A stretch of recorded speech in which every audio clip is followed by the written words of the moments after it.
I say match the physicality, but we didn't let that bother us as much as I thought it would. I thought we turned the ball over, a little bit too much, which I thought was the difference in the game. But I thought our guys came out and battled, and fought. Great opportunity for us to get, some game experience against a team like Georgetown, and again, to coach against Coach Cooley, who I really respect and think he's doing a wonderful job. So again, I like the way we came out and battled. We got to keep that up, and if we do that, I think we'll put ourselves in good shape going forward. For you guys, obviously a bit shorthanded at this point. Just how much did you feel like that kind of contributed to how things went at the start of the second half? Yeah, I told the coaches as soon as we went in at halftime, I was like, man, I hope we don't, we're not gas, and obviously being shorthanded. I thought, coming out of the halftime, it was one of those things where I kind of thought that, coaches getting on them in there, and they're going to come out and kind of put the pedal to the metal. And they got some easy baskets in transition off our turnovers, which I thought was the difference in the game. But we are who we are, and I hate that. People are always asking me about it, because we are shorthanded, but. We have enough. We have guys in there that want to play, and guys that are looking for opportunities. And so this is a great opportunity to evaluate the team and see guys that normally don't play as much as they are playing now. So I think it's only a good experience for those guys. Was Georgetown doing anything different defensively at the start of the second half that kind of limited you to 1 for 11 shooting to open that half? Yeah, so they became a little bit more aggressive in the pick and roll coverage, and I was telling Jeremiah to trust his teammates. Obviously he was kind of getting where he wanted to get in the first half, so you knew they would come out and be a little bit more aggressive. And so, but I did think we generated some open shots. We didn't make them.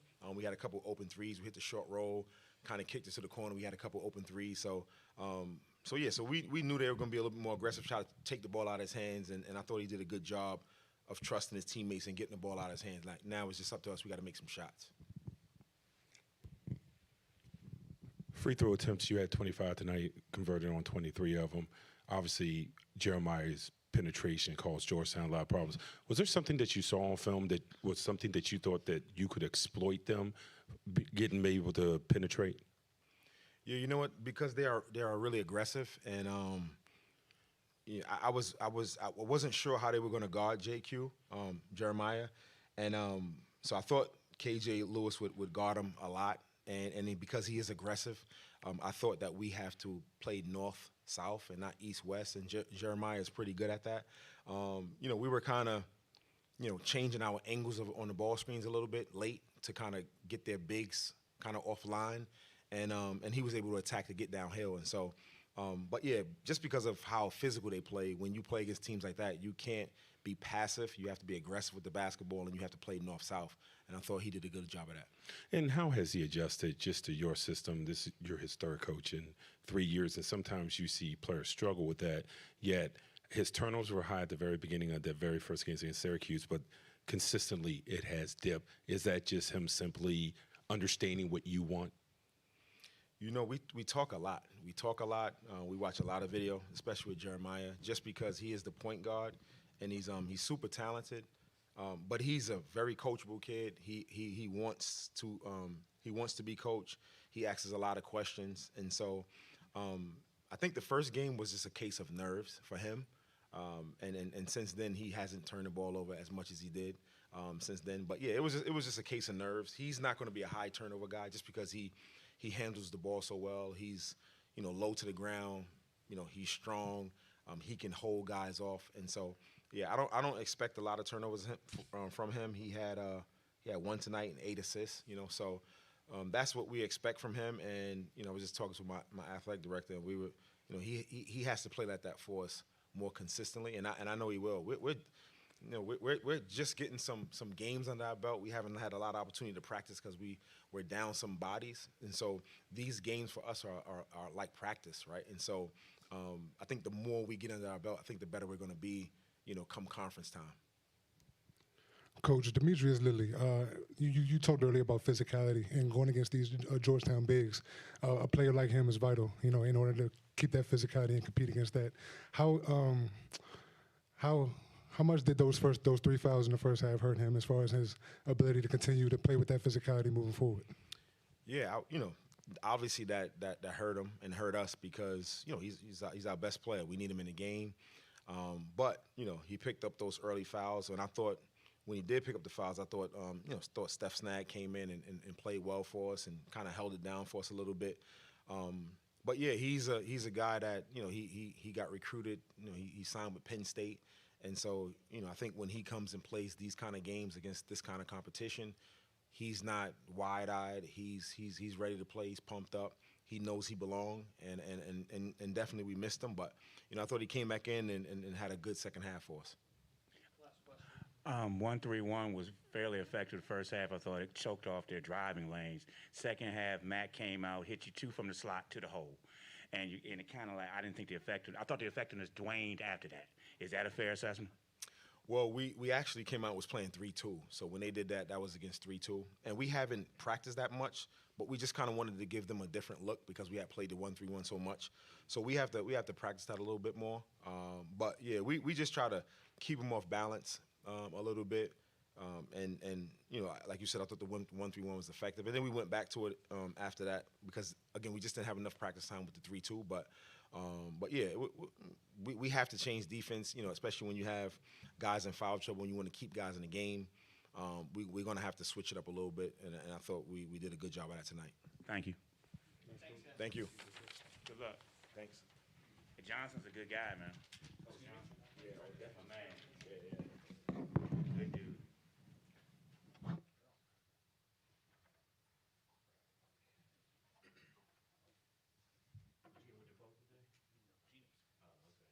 going to have Coach, KJ, and Vince. Cool.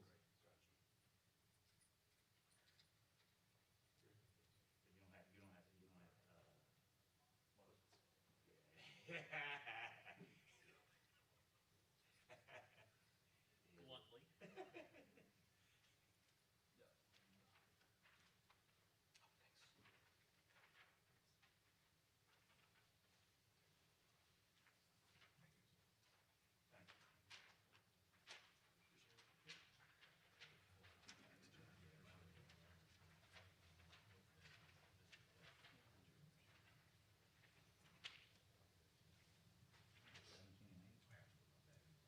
One turnover, that's pretty effective. This is why I don't plus or minus this emotion. 17 and 8. And he's at a minus 13. 17 and 8. They gave him a minus 13. Well, that's because it didn't come off the floor and they lost by 13. But that ain't because of him. So when they look at him as minus 13, he didn't have a good game. Nah, he did have a good game. It's the people around him that didn't have a good game. That's why I say it's bullshit. Well, that's why there's minus 17, minus 16. That's why it's bullshit.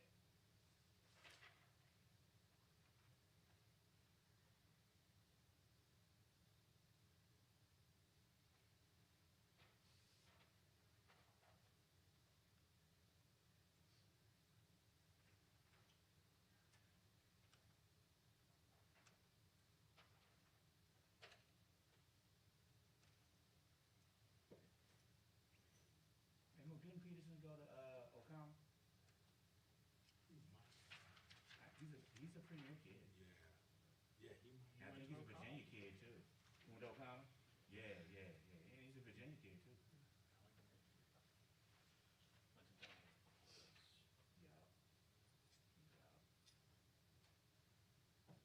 Smart kid.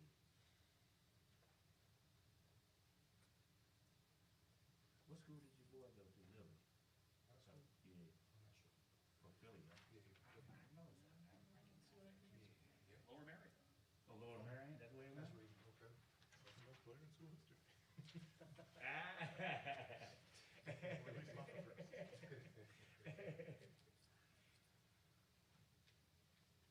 That's a nice school. You see that school?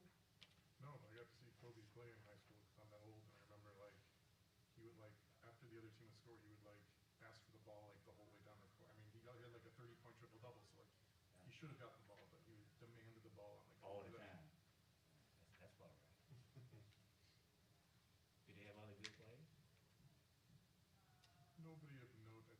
like head and shoulders above. I mean, he didn't go to college. He came right out of high school, so he was that good that early. He played the state semifinal game at the Palestra in Philly against Coatesville when they had Rip Hamilton. It was quite a, you were there? I think I missed that one, but I read about it and I was like, wow. That was a hell of a matchup, man. Who won? You don't know. I should know. I forget. You from Philly? I went to college, Penn, so I got to see Rasheed Wallace because I think his high school team played there a little bit too. Simon Gratz, I think. So you go on the concourse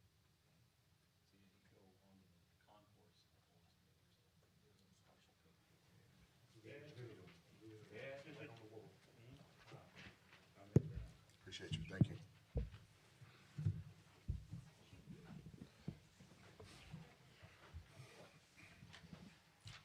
Want some water? Okay.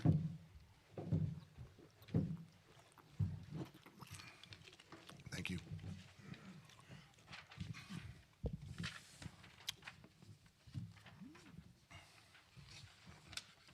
All right, we're gonna let, sorry, I've got Nancy Wachuku and KJ Lewis here, along with head coach Ed Cooley, who's gonna open with a statement, and then we'll move on to questions, and I'll call on you. Well, I hope we had a little bit more energy in the room, all right? We did win the damn game, right? So, definitely just give Binghamton a lot of credit, right? A lot of credit. Hung around. Today, I thought we played for 11 minutes. If the game was 11 minutes, I would have been really, really happy. You never want to be discouraged about, well, a win is a win is a win. And we want to get better every single time. I thought we got better today for 11 minutes when we came out of the locker room. I thought overall our focus, our attention to detail, we've had back-to-back games where we've given up 25 plus free throws. So our discipline defensively has to improve. But you know what? You're going to have games like this here, and you got to give Binghamton all the credit. I mean, they came in here and they did a really good job. They made some shots, right? They made 7 threes, right? We have not shot the three well, but I did like the way we came out of halftime. So that's what the positive energy will go off of as we prepare for Clemson. We got to flush this one behind us. I did not do a very good job today at all. I think the rotations we have to take a look at. I thought we had some bad lineups on the floor with respect to we hadn't practiced that way, and just trying to get more guys minutes. I think that's the dilemma that we're going to be in. Is with this rotation, we got to take a long look at it as these games are going to get more and more competitive. I don't think the game was ever in doubt at all. I just think our players didn't play with the level of discipline and championship mindset that it's going to take in order for us to continue to grow. So I will take all the blame for this. I have to do an incredible mentorship job and psychology job to get our guys to understand that every game is so important. Every game's important.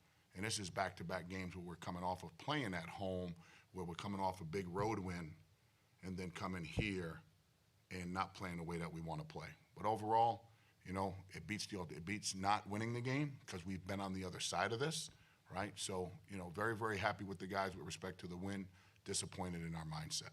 All right, let's start with Gina Wong from the Washington Post, and then we'll go to Patrick Stevens and Discourse.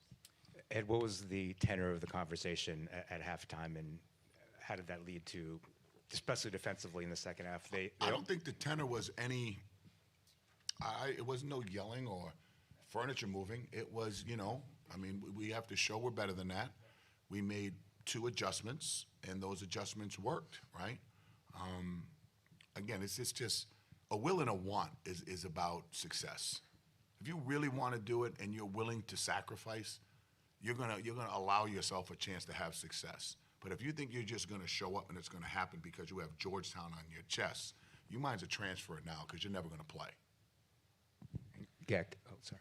Great. KJ, for you, just what kind of change for you guys coming out of the locker room? Just what Coach Cooley said, the mindset overall.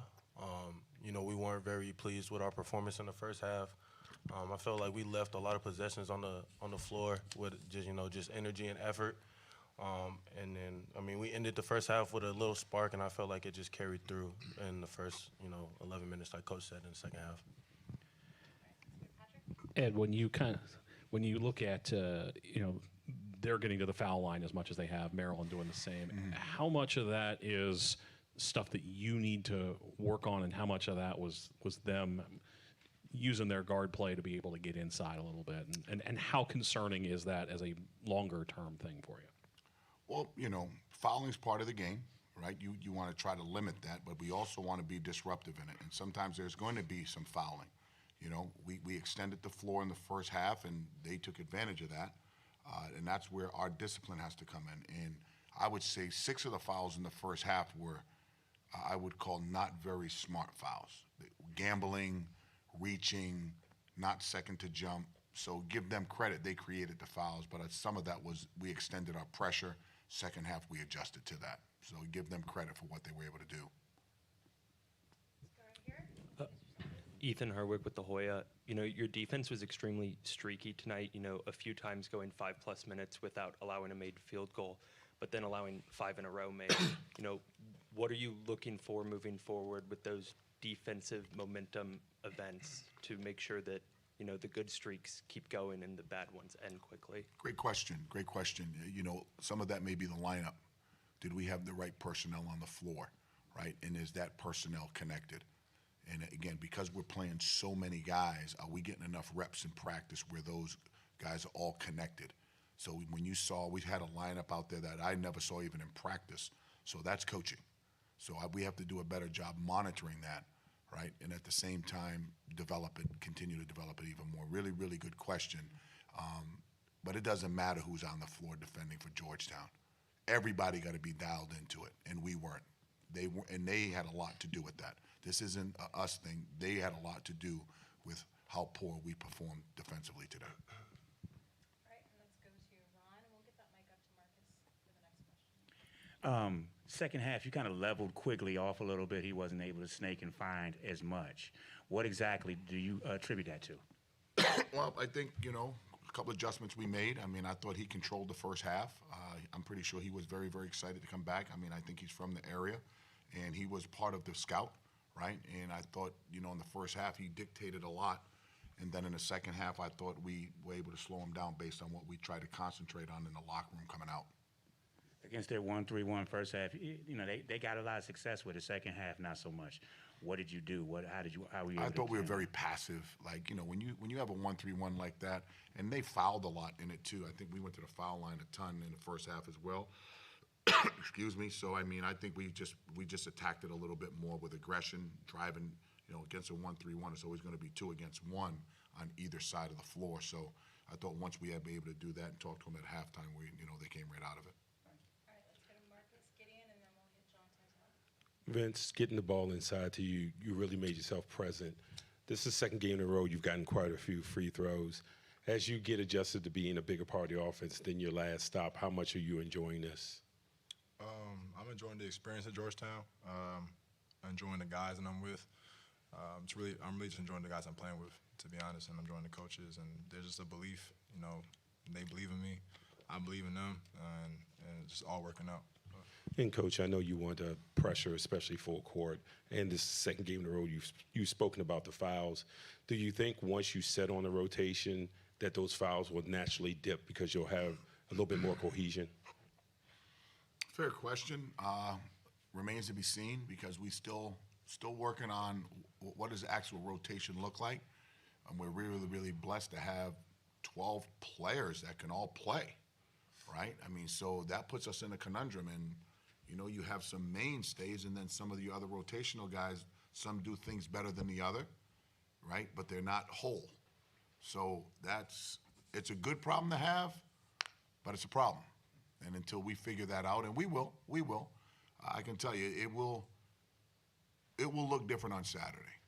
We know we have a quad 1 game coming into our building, ACC opponent, and I don't know if this is a game where our players will look into that game. That's always something that you're always worried about. You want to play one game at a time, yet kids are kids, right? And hopefully that's not the case all year, but that's something that I'm thinking about because it's happened in back-to-back games. And struggle from 3, is it the right players in the right spots and it's just simply miss, or do you feel like we're going to keep firing it, man? Yeah, so you don't feel like it's the quality it's of the 3? It's a missed shot. It gives you a chance to get an offensive rebound, right? because I do think the right players are taking them. I do think the right players are taking them, and I'm not going to make a big deal of it. I think so many times when you look at poor shooting performances, I don't know what NBA coach talked about it. I think it was Golden State. They're not shooting the ball as well as they want. I think Steph Curry's pretty damn good, right? I think Malik Mack and KJ are pretty damn good.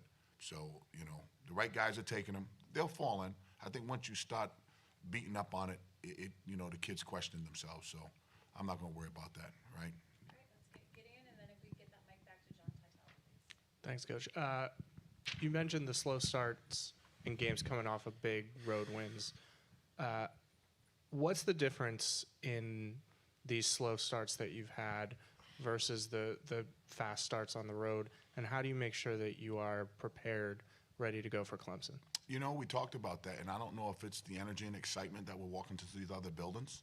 You know what I'm saying? And this is where, you know, you walk into GW, a sold-out crowd. You walk into Kentucky, sold-out crowd. You walk into Marion, sold-out crowd. It's our plea with our students, faculty, staff, you know, parents, community centers, high schools, you know, all the businesses. You know, we need you. As we're growing together, it will be really, really helpful if we get more people to come in and don't come and see who we're playing. We have a damn good basketball team, right? Yeah, we didn't play as well as we wanted to today, yet we won, and we're continuing to grow and develop. You know, that could play into it a little bit, right? So hopefully on Saturday, you know, we walk in here and there's 6,000 students and 22,000 bodies in the building. Hopefully we can get to that point. And KJ, just quickly, do you have a message for students for Saturday? You know, just come and bring the energy. It's a big-time game. We're going to need all the, you know, support we can get. You know, I don't think people understand the players feed off the crowd energy and the noise and the environment. And it, you know, it fuels us to, you know, continue to win games. All right, we're going to go back to John Titel, and then Mike. John Titel from Hoops HD for KJ. I believe tonight was your first ever double-double. I was curious, is it something that you think as a talented player, if you get enough minutes, like you're good enough to put up those numbers, or do you credit Coach Cooley for turning you into a better all-around player? I think it's a little bit of both. You know, I love, you know, my coach over there at Arizona with Coach Lloyd. I think I'm just the type of player to do whatever it takes to win. And, you know, I fill up the stat sheet. I feel like, you know, last year towards the end of my, you know, my season over there, I was doing a lot of that. And, you know, credit to Coach Cooley coming in here. He's just been, you know, emphasizing rebounding and going out there and, you know, imposing my will. You know, when I can, I feel like I'm athletic than a lot of guys in the country. And I just, you know, hopefully it's not my last one. This for sure will not be his last double-double. I think you're seeing a young man emerge right in front of our eyes, right? Again, giving him just the freedom to grow, to be himself. And I think that's the sauce that, you know, that's the magic sauce that we as a staff instill in our men. Go out and be who you are. And again, I'm sitting next to one of the best players in all of college basketball. KJ, you had an amazing offensive game today, pretty good. But from watching you the first 3 games this year with Georgetown, it seems like you really relish that defensive side of the ball. Just talk to me about how much you love to go against the other team's best scorer and really lock them down on that side. It's a mentality. I mean, you know, Coach Cooley is always emphasizing defense. Obviously, today wasn't our best team performance. But, you know, coming into a game, my mentality is to always, you know, be the best defender on the floor when I can. And, I mean, ultimately, to get to the next level, I feel like that's what my calling card is going to be. And, you know, I take pride on that side. You know, I come from, you know, a hard-nosed background, my mom and everything. So it's just a personal, you know, thing. And when you have a coach like Coach Cooley who's going to emphasize it every day, it's hard not to, you know, compete on that end of the ball. Yes, sir. Thanks, everyone. Thank you, guys. Thanks, Appreciate Coach. it. Thank you. Appreciate it. Thank you.